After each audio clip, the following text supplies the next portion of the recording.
No one understood why a little girl alone stopped the most protected security system in the country. But when the lights began to flicker, the impossible was already underway. The sun punished the National Mall that Thursday afternoon. Even with the air conditioning at full blast, Washington, D.C.'s heat seemed to penetrate the walls of the imposing Synapse building, camouflaged among other government edifices. To the uninformed, that mirrored glass structure was just another bureaucratic department. Few knew that it housed the most advanced and confidential security agency of the American government. In the main lobby, surveillance systems operated in absolute silence. Facial recognition cameras, heat sensors, and biometric scanners filtered everyone who passed through the sliding doors. The reception staff, all with military bearing and advanced containment training, observed the monitors with hawk eyes. Rebecca Sanders, a 34-year-old systems analyst, typed frantically at the access terminal in the monitoring room. Her agile fingers slid across the keyboard as she checked the latest security system updates. Brown hair secured in a tight bun, attentive eyes behind discreet framed glasses, she maintained a perfectly erect posture, the result of years serving the agency. "Another monotonous day, isn't it?" commented Paul Waters, her department colleague, approaching with 2 cups of coffee. "The folks on the 3rd floor are complaining that the antivirus system is consuming too many resources. Again." "Security is never monotony, Paul," replied Rebecca without taking her eyes off the screen. "And tell them that if they want privacy, they should work at the zoo." The joke made Paul smile. He knew well that at Synapse, not even the Director General could escape constant surveillance. It was the price of national security. On the 2nd floor, in a spacious room overlooking the Washington Monument, Agent Andrew Bradford was finalizing a video conference.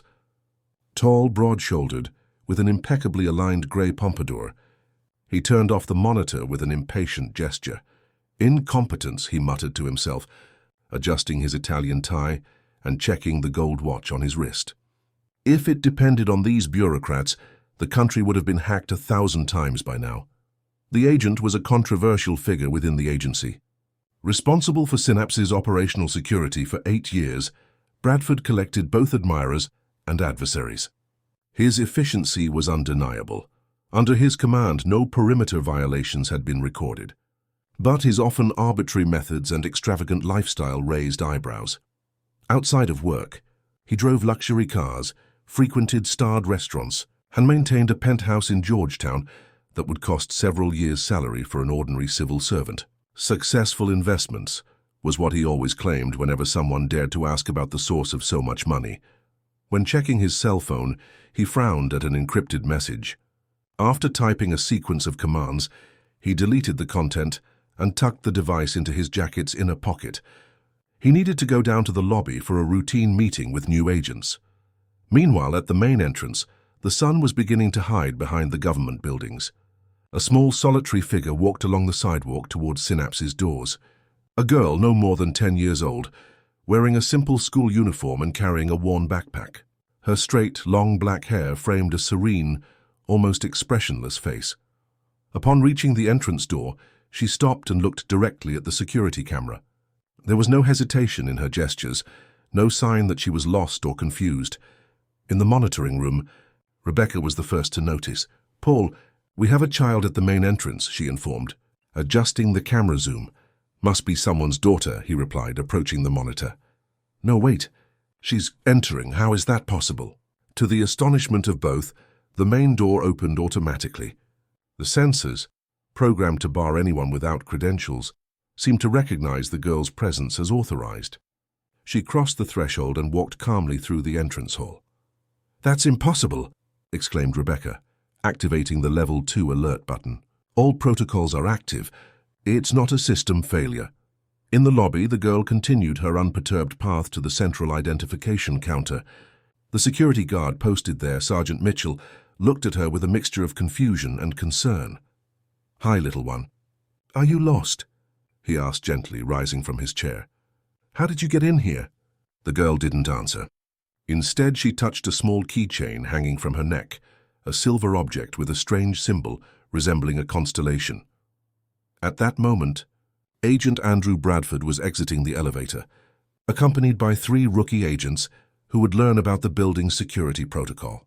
Upon spotting the girl, his expression changed from surprise to disdain. "What do we have here? Is the daycare now operating on the ground floor?" he mocked, approaching with firm steps. The rookies laughed nervously, more out of obligation than finding it funny. The girl looked at Bradford without showing any reaction to the provocation, her eyes a deep brown fixed on his with a disconcerting intensity. "She simply walked in, sir," explained Sergeant Mitchell, visibly embarrassed. "The system allowed access." "I don't know how—" "Absurd," growled Bradford. "This is a national security installation, not a playground. Who are your parents, girl?" "Silence." The child merely pointed to the main identification scanner and then to the keychain around her neck. "She wants me to scan that," said Mitchell, uncertain. Bradford gave a dry laugh. "Why not? Let's show this little girl how a real security system works." He turned to the recruits. "Watch carefully. This will be instructive. When the scanner rejects the object, you'll see how we handle invasion attempts." With a theatrical gesture, Bradford took the keychain from the girl's hands and positioned it over the scanner. "Now watch," he began to say, but his words were interrupted. The scanner emitted an intense blue glow, something never before seen by any of those present. The lobby lights flickered for a second. Computer screens blinked. And then, total silence took over the environment when all electronic systems seemed to freeze simultaneously. "What the hell?" muttered Bradford, looking around with growing apprehension. On the main security terminal screen, a message appeared in luminous blue letters. "Eclipse Protocol, silent audit initiated." The girl finally spoke, her voice surprisingly firm and clear for someone so young. "My name is Sophia Miller, and I've come to fix what's wrong." At the same instant, hidden panels in the lobby walls opened, revealing access terminals never seen before. The entrance and exit doors sealed automatically. The security guards' radios went silent. Cell phones lost signal. Synapse, the heart of national security, had just entered containment mode, and the center of this hurricane was a child with a simple keychain. Rebecca and Paul observed everything through the cameras, paralyzed. "The Eclipse Protocol," whispered Paul. "That doesn't even exist in the manuals." "Yes, it does," replied Rebecca with a trembling voice. "Just not in the manuals, we know." On Andrew Bradford's face, disdain gave way to panic, although he tried to disguise it. Somehow that girl had triggered something he thought was just a legend within the agency. A verification system so old and so deep that few believed in its existence. The afternoon that promised to be ordinary had just transformed into the beginning of something much bigger. And Sophia Miller, with her inquisitive eyes and enigmatic silence, was just the beginning. If this story interested you, don't forget to subscribe to our channel and give a like. Tell us which city you're watching from. We continue. The minutes following the activation of the Eclipse Protocol transformed Synapse's routine into controlled chaos. Employees from all departments looked confusedly at their frozen terminals, while blue messages flashed on the screens. "System under audit. Await instructions." In the main lobby, the tension was palpable. Andrew Bradford, with his face red from contained fury, stared at the girl Sophia as if she were a national threat. "Is this some kind of joke?" he vociferated, advancing a step toward the child. "Who's behind this? Who sent you here?" Sergeant Mitchell, noticing the agent's growing aggressiveness, subtly positioned himself between the two. "Sir, she's just a child. A child who just paralyzed the most advanced security system in the country," retorted Bradford, running his hand through his impeccably combed hair, now slightly disheveled. "This is not a coincidence. It's sabotage." Sophia remained impassive, as if Bradford's explosion of anger were merely insignificant background noise. Her eyes methodically scanned the lobby, lingering on the newly revealed panels in the walls. On the 5th floor, Synapse's Director General, Dr. Helen Taylor, observed the screens in her office with an indescribable expression. At 58, with grey hair always tied in an austere ponytail and thin-framed glasses, Helen was known for her analytical coolness in moments of crisis. "Marcus," she called her assistant, who immediately entered the room. "I want to know exactly what's happening down there, and why none of the containment protocols we know are working." Marcus Davis, 40 years old, a cryptography specialist and Helen's right-hand man for more than a decade, nervously adjusted his glasses. "Director, from what I can see in the records, this is not a conventional invasion. The system wasn't hacked. It was restored to a previous configuration." "What do you mean, restored?"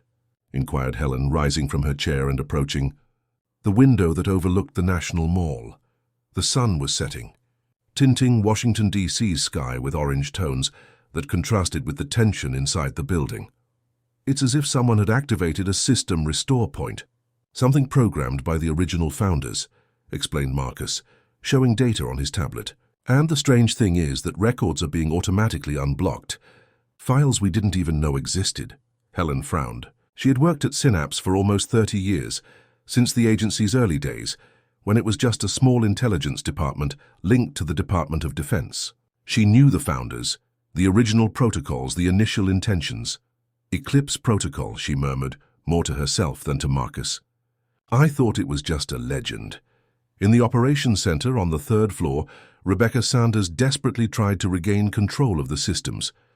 Her fingers flew over the keyboard, testing commands and emergency protocols that always worked in training. "Nothing?" asked Paul, observing over her shoulder.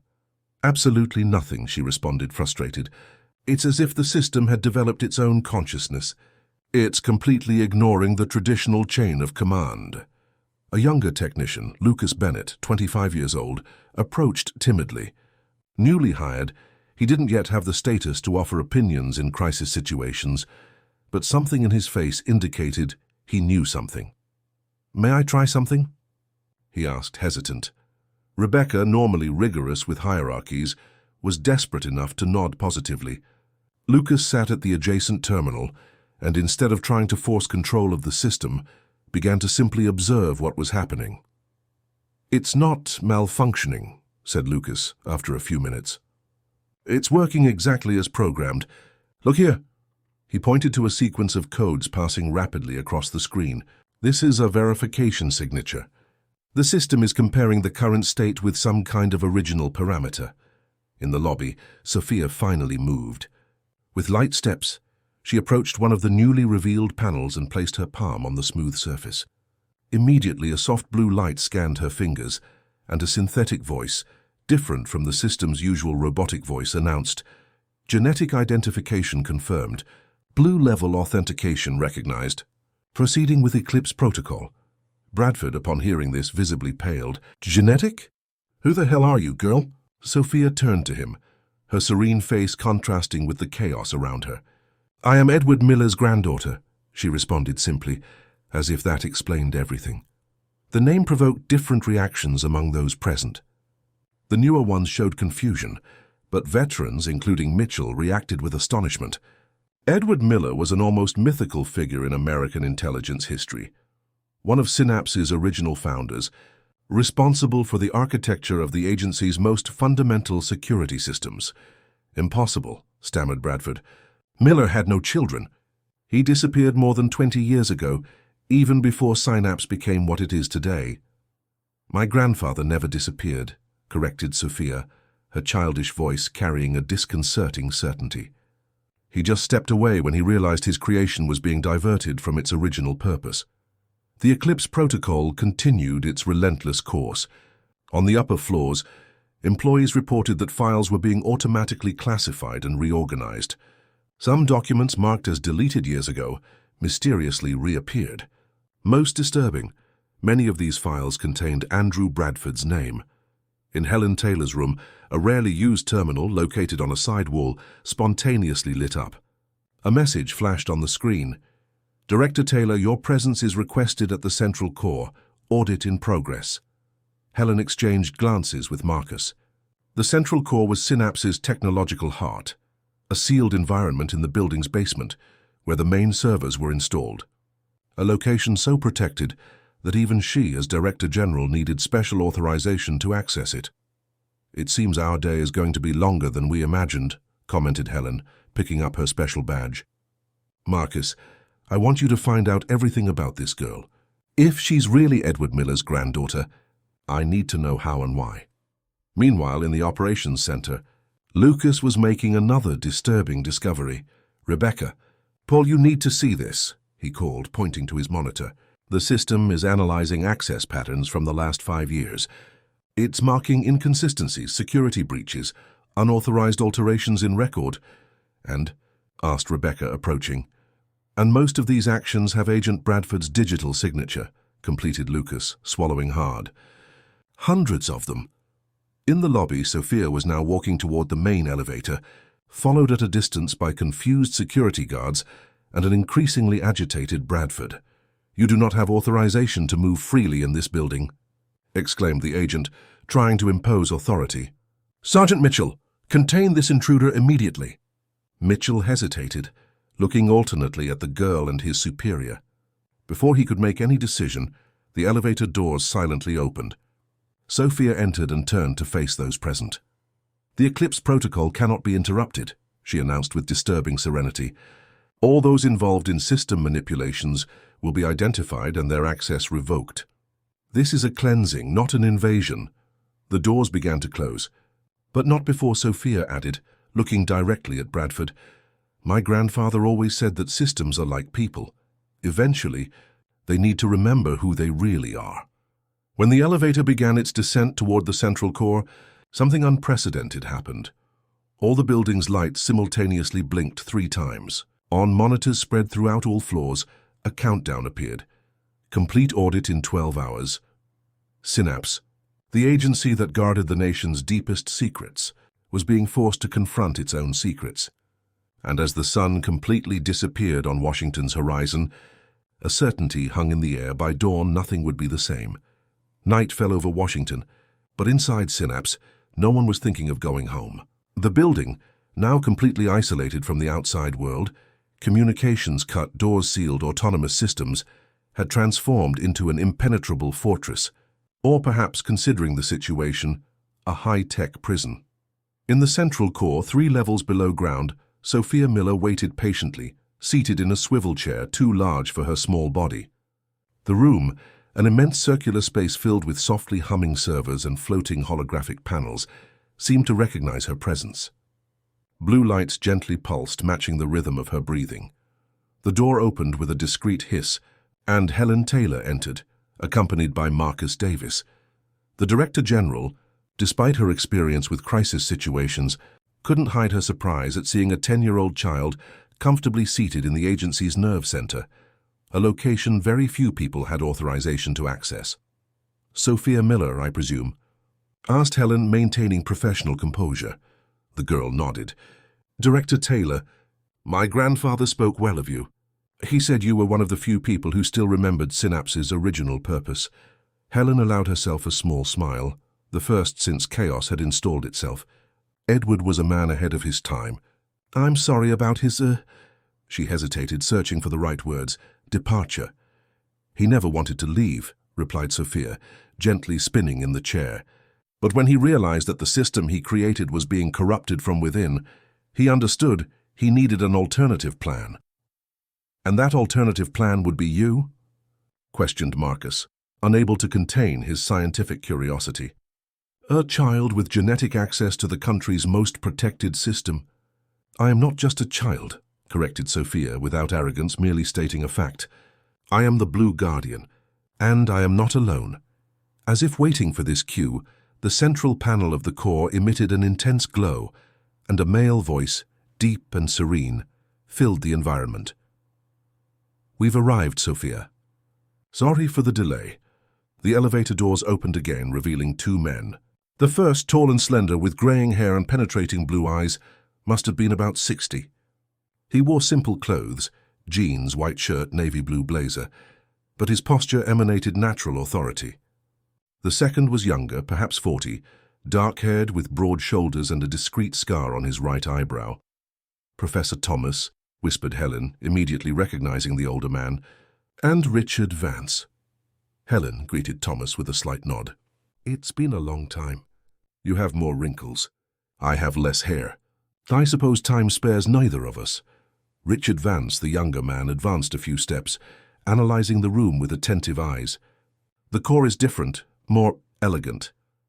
"You two disappeared 15 years ago," said Helen, alternating her gaze between the newcomers. The Integrity Division was officially dismantled. We all assumed that we were out of the game, completed Thomas, smiling enigmatically. That was the plan, Helen. We needed to disappear to be able to observe from outside. Edward realized before all of us that something rotten was growing inside Synapse. On the third floor, the situation was becoming increasingly tense. Rebecca and her team had discovered more inconsistencies in the agency's records. Lucas, the young technician, worked frenetically, following the digital trails that the Eclipse protocol revealed. "This doesn't make sense," muttered Lucas nervously, adjusting his glasses. "There are records here showing that classified information was systematically accessed and modified over the last 3 years. Entire operations had their reports altered. But who would have the authority to do this without raising suspicions?" "Someone with superior level access," replied Rebecca, mentally connecting the dots. "Someone like Agent Bradford. Paul, who monitored movements throughout the building via still functional security cameras, interrupted. "Speaking of the devil, Bradford is stirring things up on the second floor. He's trying to organize a task force to regain control of the system, as he puts it. He seems desperate," observed Rebecca, looking at the monitor showing Bradford gesturing intensely to a group of agents. "Like someone who knows they're about to be exposed." Back at the Central Core, the conversation between the old colleagues had taken a more technical turn. "The Eclipse protocol isn't just an audit system," explained Thomas, projecting holographic diagrams with a hand gesture. "It's a complete restoration of integrity. Edward designed it as a last resort in case Synapse was compromised from the inside out." "And why a child?" asked Marcus, still intrigued by Sophia's role. It was Richard who answered, "Because children are underestimated. Who would suspect that the key to the country's most powerful system would be in the hands of a little 10-year-old girl? Additionally, genetic recognition is impossible to falsify." Sophia observed the conversation with interest, but without interfering. For someone so young, she demonstrated a surprising understanding of what was happening. "Edward was always brilliant," commented Helen, analyzing the data popping up in the holograms. "But this is genius. Her system sleeping within the system, waiting for the right moment to awaken. And what exactly is the final objective of this protocol?" questioned Marcus, always pragmatic. Thomas paused, exchanging significant looks with Richard before answering. "Purification, Marcus. The Eclipse protocol will expose every manipulation, every abuse of power, every ethical deviation committed within Synapse over the last 10 years. And then," Monty took a deep breath, "then it will offer a reset." "Reset?" Helen widened her eyes. "You mean the entire system?" "No, not the legitimate operational data," reassured Richard. "Just the command structures, permissions, security protocols. Synapse will return to its original purpose, protecting the country, not serving individual interests." On the second floor, Andrew Bradford had gathered a group of loyal agents, 6 men, all with years of service under his direct command. Their expressions were grave, some clearly uncomfortable with the situation. "Listen carefully," said Bradford, closing the meeting room door. "What's happening is a sophisticated invasion. This girl, whoever she is, has triggered some kind of virus in the system. We need to regain control before sensitive information is compromised." "But, sir," interrupted one of the agents, Gregory Mendez, "the standard containment protocols didn't work, and the system doesn't seem to be being damaged, just reorganized." "Are you questioning my orders, Mendez?" hissed Bradford, approaching threateningly. "No, sir," replied the agent, backing away. "Just trying to understand the situation. The situation is that we have invaders in the building, a compromised system, and a Director General who, instead of acting, is conspiring with those responsible," declared Bradford, his voice now loaded with determination. "As Operational Security Officer, I am temporarily assuming command of Synapse until we resolve this crisis." The agents exchanged uncertain looks. What Bradford proposed was technically a break in the chain of command.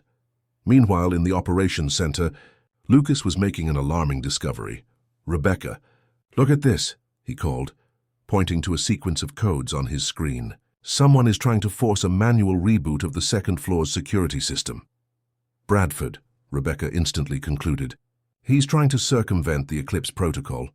"Paul, we need to alert the director," In the central core, the conversation was interrupted by a soft sound alert. One of the holographic panels showed images from the second floor, where Bradford and his improvised team were heading to the auxiliary control room. "It seems our friend agent is getting desperate," commented Richard, observing the images. "He has reasons for that," replied Thomas, activating another panel that displayed an extensive list of files. "The protocol has already identified more than 200 serious violations linked directly to him. Evidence manipulation, elimination of investigation records, unauthorized access to confidential data." Sophia, who until then had been silently observing, rose from her chair and approached the central hologram. With a surprisingly adult gesture, she enlarged one of the images, revealing a complex map of Synapse's internal network. "It's time," announced the girl, her voice echoing in the circular room. "Phase 2 of the Eclipse Protocol, complete exposure." With these words, all the building's monitors, from the basement to the rooftop, simultaneously lit up, displaying the same message in bright blue letters: "Internal audit 30% complete. Evidence of systemic corruption detected, exposing compromised files." And so, before the astonished eyes of all Synapse employees, documents, records, and communications that had been deliberately hidden in recent years began to appear screen after screen. At the center of the digital storm, one name repeated like a somber refrain: Andrew Bradford. The night had barely begun, and it was already clear that dawn would bring an unrecognizable Synapse. The question hanging in the air was, how many would fall before the sun rose? If this story interested you, don't forget to subscribe to our channel and give a like. Tell us which city you're watching from. We continue. At 11:15 p.m., Synapse was buzzing with whispers and exclamations of surprise. Throughout the building, employees clustered in front of screens, watching open-mouthed at the systematic exposure of years of internal manipulation. Files that should never have come to light were now wide open. Like wounds in the system everyone believed to be incorruptible. On the 4th floor, where the Strategic Analysis Department was located, Claudia Vasquez, 42, a senior coordinator with 15 years at the agency, observed the monitors with a mixture of horror and vindication. For years, she had noticed small inconsistencies in intelligence reports, altered details, subtly modified conclusions, recommendations that seemed to serve obscure interests. Whenever she tried to point out these anomalies, she was subtly discouraged, sometimes even threatened with transfer to less prestigious sectors. "My God. Joaquin," she whispered to her desk colleague, a middle-aged data analyst, "look at this. That operation in Paraguay last year. The final report we received was completely doctored." Joaquin adjusted his glasses, incredulous. "But this has the digital signature of the entire operational directorate. How did no one notice?" "Someone noticed," replied Claudia, pointing to an annotation highlighted in red on the screen. "Look, observation archived by determination of Agent Bradford. Subject closed due to lack of complementary evidence."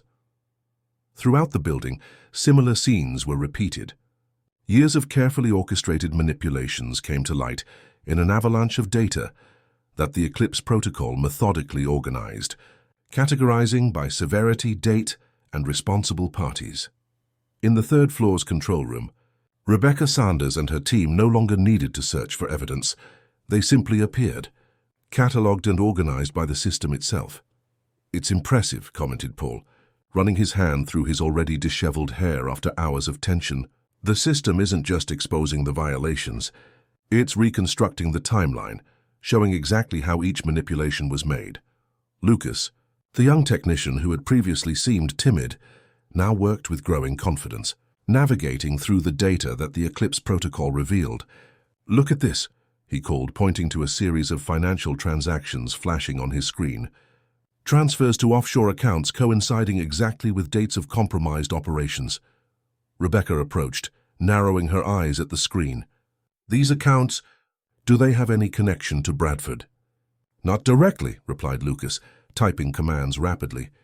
"But look who they're linked to." A new document appeared, a purchase contract for a mansion in Georgetown, an upscale Washington neighborhood. This property was acquired by a shell company called Horizon Investments, but the end beneficiary is Bradford's wife, Victoria Pierce, $7 million, murmured Paul, reading the value. With an agent's salary, it would take a lifetime to gather that. And that's not the only property, added Lucas, revealing more documents. There's an apartment in Miami, a vacation home in the Hamptons, shares in technology companies, a fortune inconsistent with declared income. Meanwhile, on the second floor, Andrew Bradford faced his own storm. Seeing his secrets exposed on the monitors, his face alternated between extreme paleness and furious redness. Locked in the auxiliary control room with his trusted men, he desperately tried to block the flow of information. "Shut it all down," he ordered, hitting the main console. "Cut the power to the server if necessary." "Sir, that's impossible," replied one of the technicians, visibly nervous. "The system is operating autonomously. Even if we shut down this terminal, the data will continue to be displayed on all others. Besides, the central core has independent generators." Bradford ran his hand over his face, feeling drops of cold sweat running down his forehead. His meticulously constructed plans over years were crumbling before his eyes. The impeccable career, the respect earned, the accumulated power, all threatened by a girl with a keychain. "Who are these men who arrived with her?" he asked one of the agents monitoring the still-functioning security cameras. "Thomas Edison and Richard Vance, sir," replied the agent. "From what I could gather, they were part of Synapse's old Integrity division, deactivated 15 years ago." "Integrity," spat Bradford with disdain. "A bunch of idealists who thought they could keep the agency pure. They never understood how the real world works." One of the younger agents, who had remained silent until then, stepped forward. "Sir, with all due respect, what exactly is happening? The files being exposed, are they real?" Bradford stared at the subordinate with calculated coldness. "Agent Costa, are you questioning my integrity?" "No, sir, just trying to understand the situation to better assist you," replied the agent, sustaining the gaze. Before Bradford could respond, an alert sounded on the internal communication system, the only one still partially functional. Director Helen Taylor's voice filled the room. "Attention, all Synapse employees. This is Director General Helen Taylor. As you must have already noticed, we are undergoing an automated internal audit process, known as the Eclipse Protocol.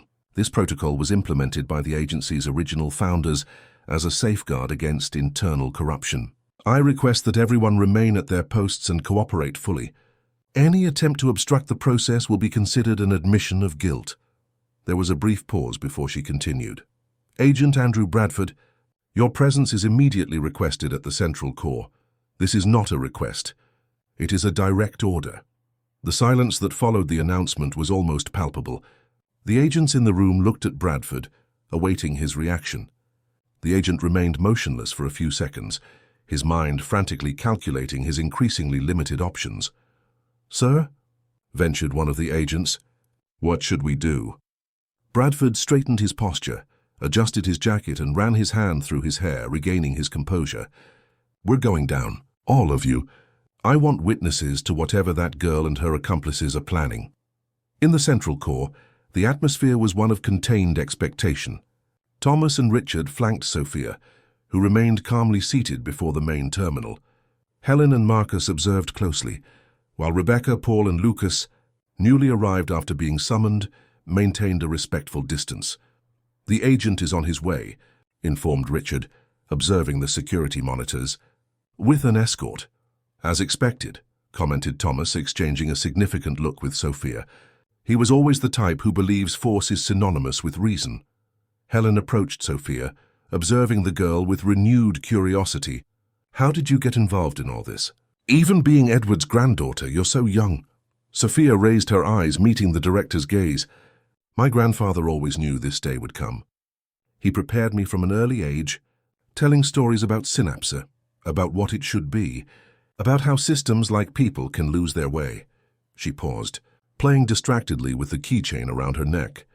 "When he realized he couldn't fight corruption from within, he created the Eclipse Protocol and left the key with me." "But why you?"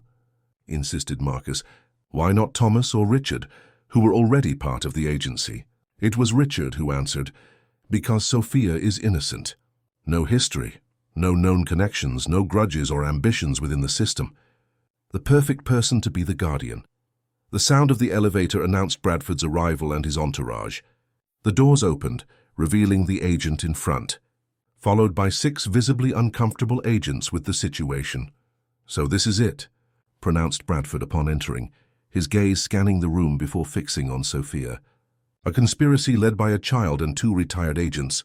And you, Helen, falling for it like a duck." "There is no conspiracy, Andrew," replied Helen with studied calm. "Just the activation of a security protocol that was always there, waiting to be needed." Bradford laughed, a humorless sound. "And I suppose all these revelations popping up on screens are part of this wonderful protocol. An automated witch hunt." "It's not a witch hunt when the evidence is concrete," intervened Thomas, stepping forward. "The Eclipse Protocol doesn't fabricate evidence, Andrew. It merely recovers what was deliberately hidden, altered, or erased." One of the nearby holographic panels lit up, displaying a complex flowchart of financial transactions, all indirectly linked to Bradford.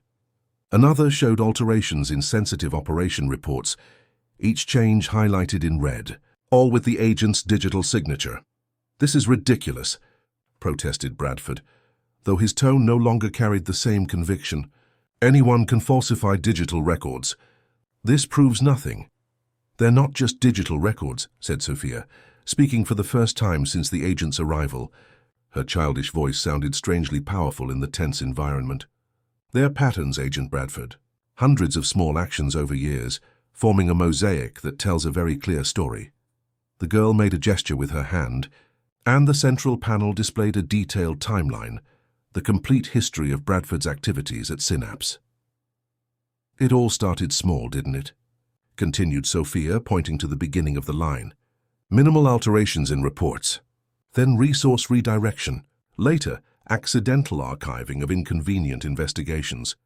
And finally," she slid her finger along the line, reaching the most recent point, "complete compromise of national security in exchange for personal gain." The silence that followed was deafening.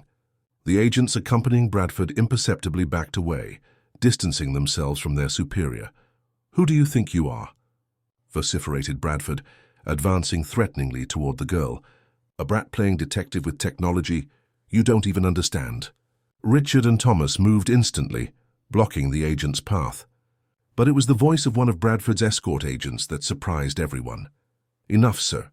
Gregory Mendez, the same agent who had questioned Bradford earlier, stepped forward. "I've seen enough. I won't be part of this."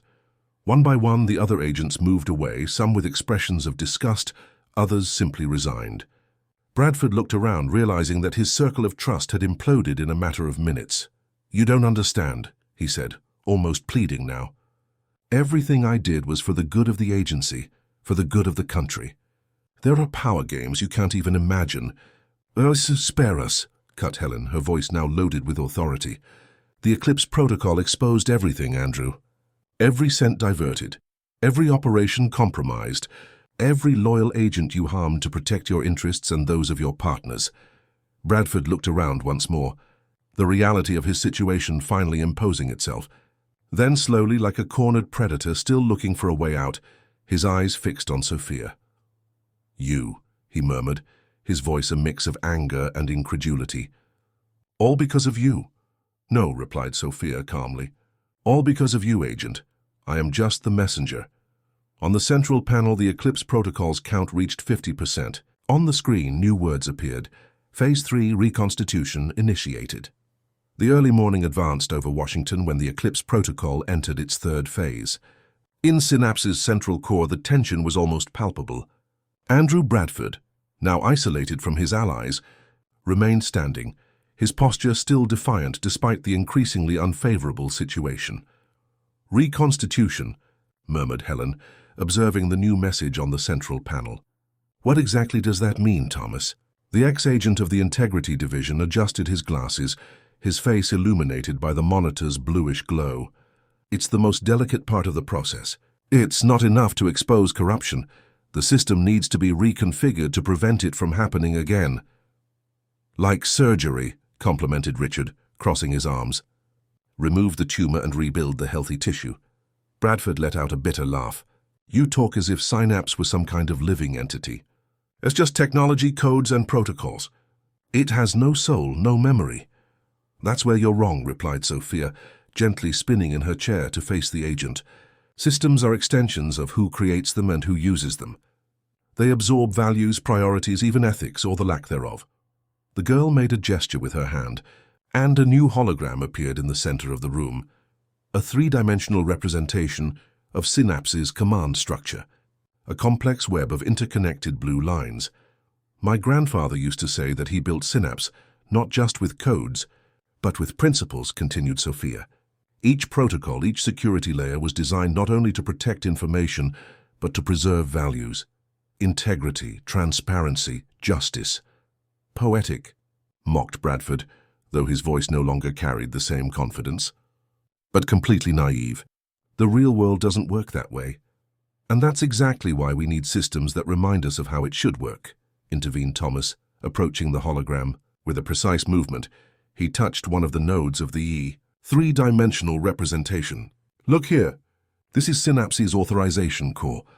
In the last 5 years, 37 backdoors were created. Backdoors in the system that allow privileged access without leaving traces in the main logs. Rebecca Sanders, who was attentively observing from her corner, couldn't contain her surprise. That's impossible. We would have detected. Not if the detection mechanisms themselves were compromised, explained Lucas, the young technician who now analyzed the data with growing understanding. It's like having an anti-theft alarm installed by thieves. They know exactly how to deactivate it, without anyone noticing. On the main panel, the Eclipse protocol continued its methodical work. Files were being reorganized, permissions recalibrated, command structures redefined. It was like observing an organism regenerating after a prolonged infection. Helen Taylor observed the process with a mixture of fascination and concern. How long will it take to complete? 3 more hours approximately, replied Richard, consulting one of the side monitors. But the most critical happens now, the identification and neutralization of all vulnerability points. And after? Questioned Marcus, who until then had remained relatively silent. When everything is finished, what happens to Synapse? And to? All those involved? His gaze discreetly directed toward Bradford. Sophia exchanged looks with Thomas before answering. Synapse will be restored to its ideal configuration, secure, efficient, integral. As for the people, she paused, her gaze now fixed on Bradford, the protocol only exposes the truth. What to do with it is the decision of the competent authorities. Bradford, who had remained in a calculated silence, finally saw a breach. Exactly. And who are the competent authorities here, Helen? A director who allowed 3 invaders, including a child, to take control of the most critical national security system. He turned to the present agents. Don't you see? This is a usurpation of power. Don't try to invert the situation, Andrew, warned Helen, her voice firm. No one here is taking power. The Eclipse protocol was implemented by Synapse's original founders as a protection mechanism. It's a legitimate part of the system. Convenient, retorted the agent, recovering part of his authoritarian posture. And you expect everyone to believe that a little 10-year-old girl is the chosen heir to save the agency. Please. Sophia remained impassive in the face of the provocation, but Richard stepped forward, his expression hardened. Watch your words, Bradford. Sophia isn't just Edward's granddaughter. She was specifically prepared for this role. Why not Edward himself, then? Challenged Bradford. Why send a child to do a man's job? It was Thomas who answered, his voice carrying a contained sadness. Because Edward knew he wouldn't be here when the moment came. A heavy silence took over the room. Helen lowered her gaze as if that information confirmed an old suspicion. What happened to him? Asked Rebecca, verbalizing the doubt that hung in the air. Sophia turned the chair, now looking at the enormous panel that dominated the core's east wall. My grandfather discovered too much. He saw patterns that others couldn't see. He realized that corruption was spreading like cancer within the agency he helped create. The girl paused, her gaze momentarily distant. When he tried to alert the directors of the time, he was silenced. Not with violence, my grandfather was too respected for that. They used bureaucracy. They questioned his mental stability. They suggested he was stressed, that he needed time to rest. Compulsory retirement, completed Helen, understanding finally forming on her face. I remember. It was presented as a medical decision. A farce, affirmed Thomas. Edward was perfectly lucid, but he realized he couldn't openly fight what was happening. So he created the Eclipse Protocol, a mechanism that no one could stop once activated, and he chose Sophia as guardian. Why? Insisted Marcus. Why a child? Because children have no past at Synapse, replied Richard. They have no commitments, divided loyalties, secrets to protect. They're pure in the operational sense. And because no one would suspect, added Sophia with a disarming simplicity, who would pay attention to a girl with a school backpack? Bradford, who listened to everything with growing disquiet, saw his chance to change the narrative. A moving story. But that still doesn't explain how she managed to pass through all our security. Unless, he turned to Helen, eyes narrowed, unless she had internal help. Perhaps you, Helen? You were always close to Edward. The accusation hung in the air like poisonous smoke. Helen maintained her composure, but her gaze hardened. Don't try your games with me, Andrew. I knew nothing about the Eclipse Protocol until today. And as for security, she looked at Sophia, that also intrigues me. The girl smiled for the first time since everything began, a small, almost enigmatic smile. The answer is simple. I didn't pass through security. The building recognized me. What? Exclaimed several voices simultaneously. Sophia raised the keychain hanging from her neck. This isn't just an object. It's a biometric key linked to my DNA. The building was programmed to recognize it and me, regardless of any subsequent security protocols that were implemented. Impossible, protested Bradford.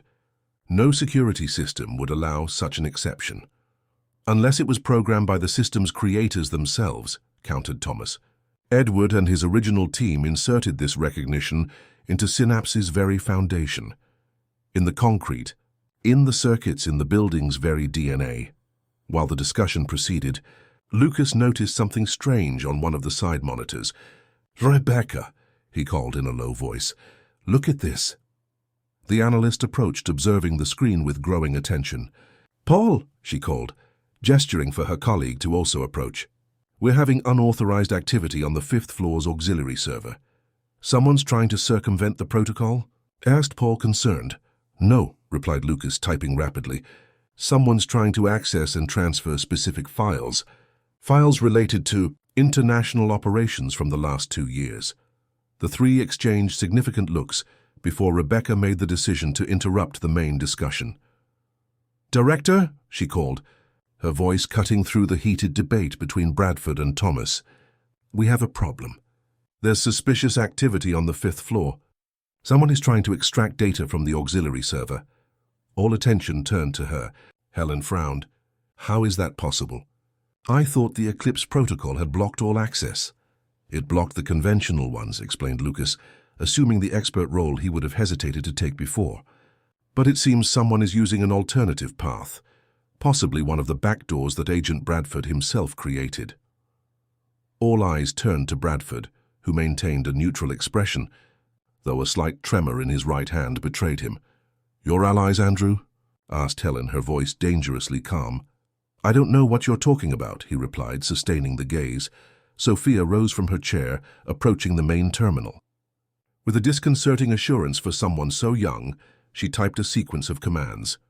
The holographic panels changed, now showing a 3-dimensional representation of the Synapse building, with a red point pulsing on the 5th floor. Room 507, identified the girl. Dead file. Rarely used. Perfect for clandestine operations, completed Richard, already heading for the door. I'll check. No, interrupted Thomas. We can't separate now.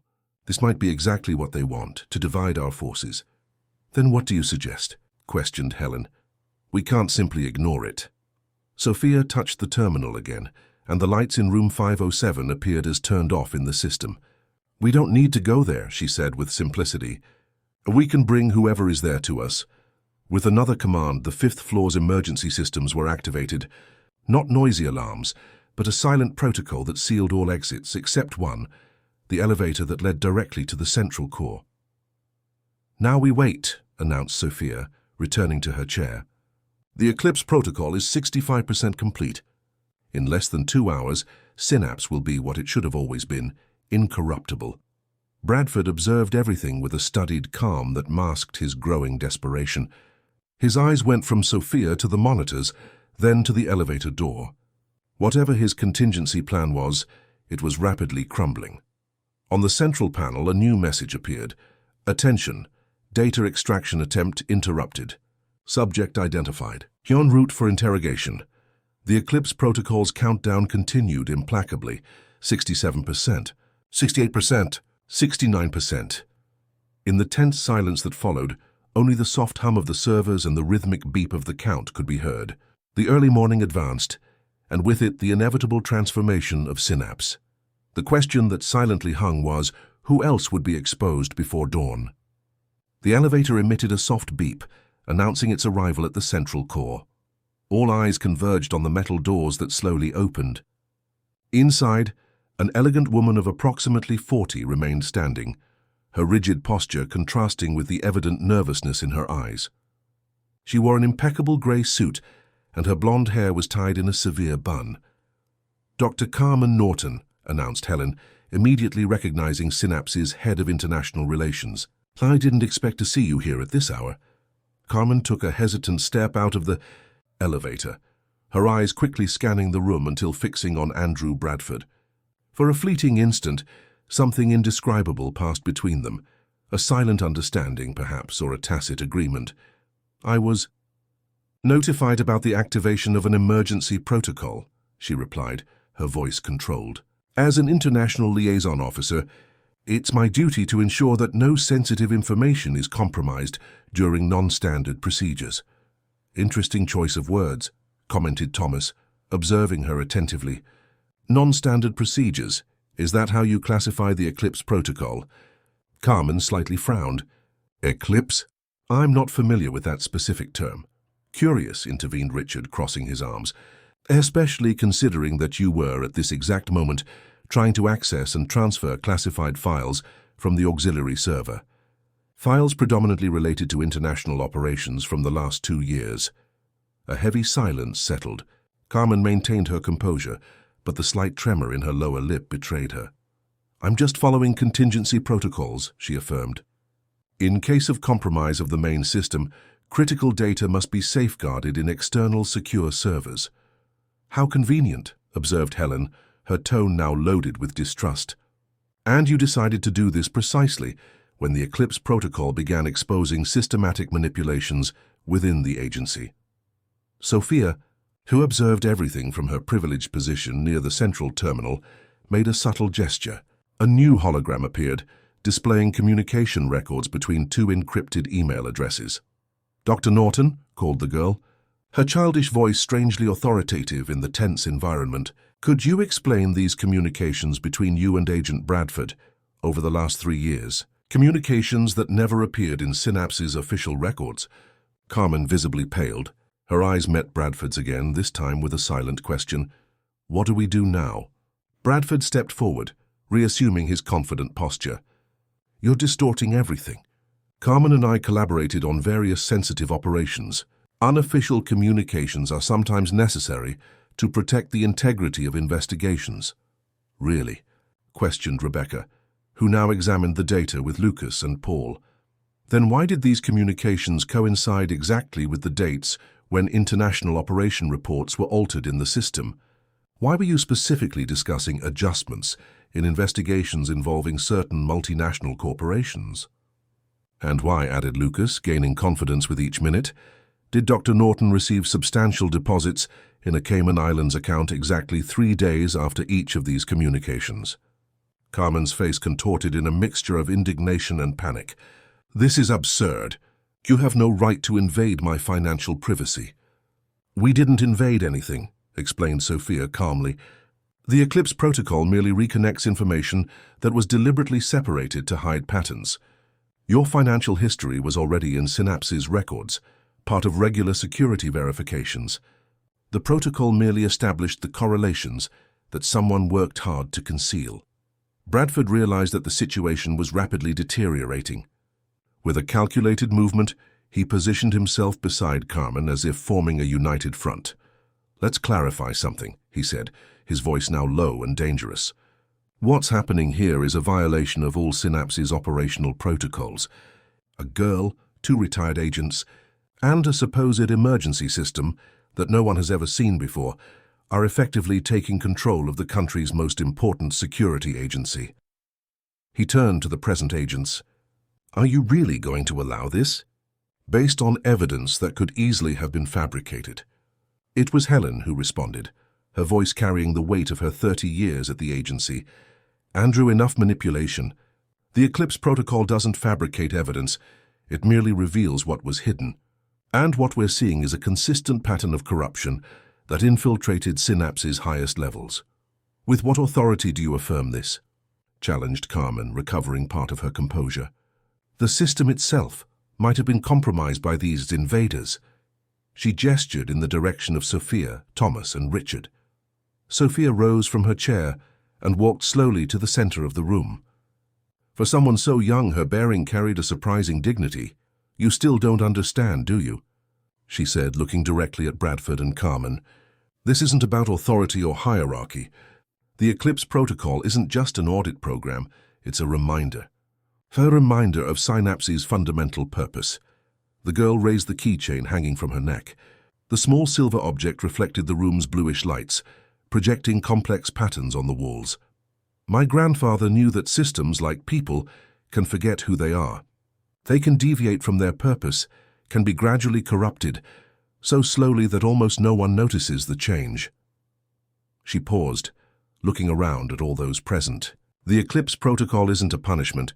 It's a renewal, a chance to remember, to correct the course, to restart. On the central panel, the count advanced 87%, 88%, 89%. It's too late to prevent the inevitable, observed Thomas, addressing Bradford and Carmen. In less than 30 minutes, the protocol will be complete. All records restored, all manipulations exposed, all unauthorized access revoked. And then? Asked Carmen, her voice now trembling. What happens to us? It was Richard who answered, his voice surprisingly gentle. That's not for the protocol to decide. It merely exposes the truth. What happens afterward?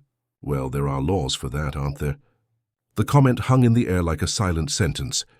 Bradford, realizing that his last bluff had failed, let his shoulders drop slightly, an almost imperceptible gesture of defeat. You don't understand, he murmured, more to himself than to others. It was never just about money or power. It was about survival. Whose survival, Andrew? Questioned Helen, cautiously approaching. Yours or Synapse's? Bradford raised his gaze, his eyes reflecting a complex mixture of emotions, anger, fear, and something that could be interpreted as remorse. You think the world out there plays fair? That other agencies, other governments, follow nice rules and elevated principles. He let out a bitter laugh. Synapse needed to adapt or would be swallowed. Some lines needed to be crossed for the greater good. The greater good, repeated Sophia, her voice carrying a wisdom beyond her years. My grandfather used to say that when we start doing wrong things for the greater good, that's when we lose sight of what that good really is. On the panel, a new message appeared. Final phase access recalibration initiated. What does that mean? Asked Marcus, observing the change on the monitors. The last step, explained Thomas. The protocol is redefining Synapse's entire access structure. Permissions, hierarchies, authorization protocols. Based on what? Questioned one of the agents who had remained silent until then. Merit, replied Richard simply. Integrity. Real service history, not manipulated. The final minutes of the Eclipse Protocol transpired in an almost reverential silence. On the monitors spread throughout the central core, data flowed like digital rivers, reorganizing, recalibrating. It was like observing a living organism healing itself. When the count reached 100%, a soft and melodious sound filled the room. On the screens, a simple message. Eclipse Protocol completed. Synapse restored.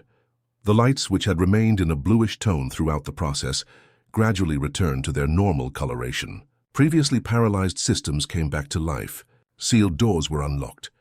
The building seemed to breathe again. Sophia walked to the main terminal and inserted her keychain into a small opening that no one had noticed before. She turned it once and removed it. My part is completed, she announced, turning to the adults present. What happens now? Asked Rebecca, expressing the doubt that everyone shared. Helen straightened her shoulders, naturally resuming her leadership position. Now we begin to rebuild properly, transparently. She looked at Bradford and Carmen. And those who betrayed the trust placed in them will face the legal consequences of their actions. With a gesture, she summoned the present agents. Escort Dr. Norton and Agent Bradford to the containment room on the second floor. They will be kept there until the competent authorities are notified. Bradford cast a last look at Sophia, not of anger, but of something that could be interpreted as reluctant respect. "You're exactly like your grandfather," he said as he was led to the elevator. "Idealistic to the end." Sophia didn't respond, just observed as the doors closed, taking the two main architects of corruption away from Synapse's heart. In the now quieter room, Thomas approached Helen. "The hardest part begins now. Rebuilding trust is more complicated than rebuilding systems." "I know," replied the director, looking around at her team, exhausted but determined faces. "But for the first time in years, I feel we're on the right path." The sun was beginning to rise over Washington when the first external communications were re-established. The world outside had no idea of the silent revolution that had occurred during the night, of how the country's most important security agency had been recalibrated, purified, renewed. Sophia, seated on a sofa in Helen's office, finally seemed what she really was, a 10-year-old child tired after a long night. Thomas sat beside her, gently placing an arm around her shoulders. "Your grandfather would be proud," he said, his voice carrying contained emotion. "You did exactly what he expected." The girl smiled, a genuinely childish smile different from the seriousness she had maintained throughout the crisis. "He knew this day would come. He prepared me for it since I learned to read." "And now?" asked Richard, approaching with a cup of hot chocolate he had found somewhere. "Where are you going?" Sophia accepted the drink, holding the mug with both hands. "Home, to school, to be a normal child at least for now." She paused, blowing the steam rising from the cup. "Until the next time Synapse needs a reminder." Helen, observing the scene from the door, felt a deep gratitude for Edward Miller's foresight. The old friend, even no longer present, had found a way to protect his most important creation. As the new day firmed itself over the nation's capital, employees began to arrive, finding a transformed environment, not physically but in its essence. On the monitors, genuine reports. On the servers, unmanipulated data. In the people, a renewed sense of purpose. Synapse was again becoming what it should have always been, an incorruptible guardian of national security. And all thanks to a girl with a keychain, 2 retired agents, and a protocol that had patiently waited in the shadows, ready to bring light when the darkness became too deep. That morning, as Sophia finally fell asleep on the directorate office's sofa, exhausted after fulfilling her mission, something rare happened on Helen Taylor's normally serious face, a genuine smile full of hope. Synapse had faced its worst crisis and emerged stronger, more integral, more faithful to its founder's dream. "Thank you, Edward," she whispered to the absent friend, "for reminding us who we really are." The Washington sun now completely illuminated the National Mall, symbolizing, unknowingly, the new dawn that was beginning inside that discreet building. A dawn of renewed integrity,